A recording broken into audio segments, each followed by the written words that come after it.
Po, shoqëria është komplet tem tjetër pastaj, por për shoqërinë flasim mirë tjetër. Po jo, diçka do ma thuar, se tani me që e nxitëm, le ta dëgjojmë deri në fund. Atëherë siç e thash, deri në datën 19 qershor është një periudhë e vështirë për Shqipërinë. Po e them disa herë. Duke qenë se edhe gjatë muajit gusht do të kemi 2 eklipse të cilat janë shumë të rëndësishme, na prekin shumë. Dhe mbi të gjitha do të kemi dhe retrogradën e Saturnit që është drejtuesi jonë.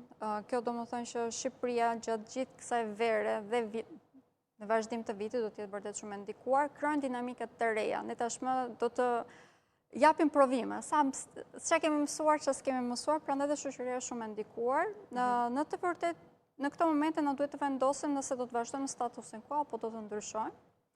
Mendoj që ka ardhur momenti për ndryshim, sepse kemi kaluar dhimbje të shumta dhe këtë po e ndjejmë edhe më tepër në këto momente, por se sa do të jemi të aftë për të realizuar këto ndryshime, do ta tregojmë koha. Në botë, ajo çfarë po vjen re lufta, pak a shumë që kemi një zjarr shumë të lartë në këto momente, do vazhdoj që të jetë aktive. Për fat të keq, kemi një ndikim të tillë. Nuk mund të them parashikohet që nuk mund të them që paqe paqe plot nuk ka për të pasur. Paqe plot për të jemi realist, domethënë në mënyrë se si është zhvilluar shoqëria në këto momente, duket e pamundur, por që do të kemi krijimin e disa dinamikave të reja, grupimeve të reja, të cilat mund ta zbusin gjendjen aktuale dhe pak a shumë të na vetëdijsojnë edhe ne si masa, po është e mundur, ose më themi drejt asaj po shkojmë, do të fillojmë që ta ndjejmë shumë më tepër pas datës 18 gusht këtë.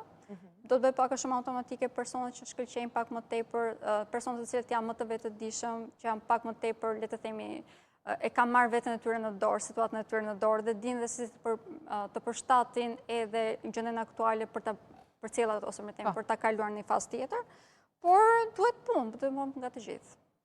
Pra, megjithatë, pavarësisht gjithçkaje, mund të themi që jemi në një territor sa sfidues, sa aq deri diku her pas here edhe me pauza, po themi, me qetësi. Kur është ky moment i qetësisë pak më i dukshëm ndoshta? Ajo kemi shumë vite parë.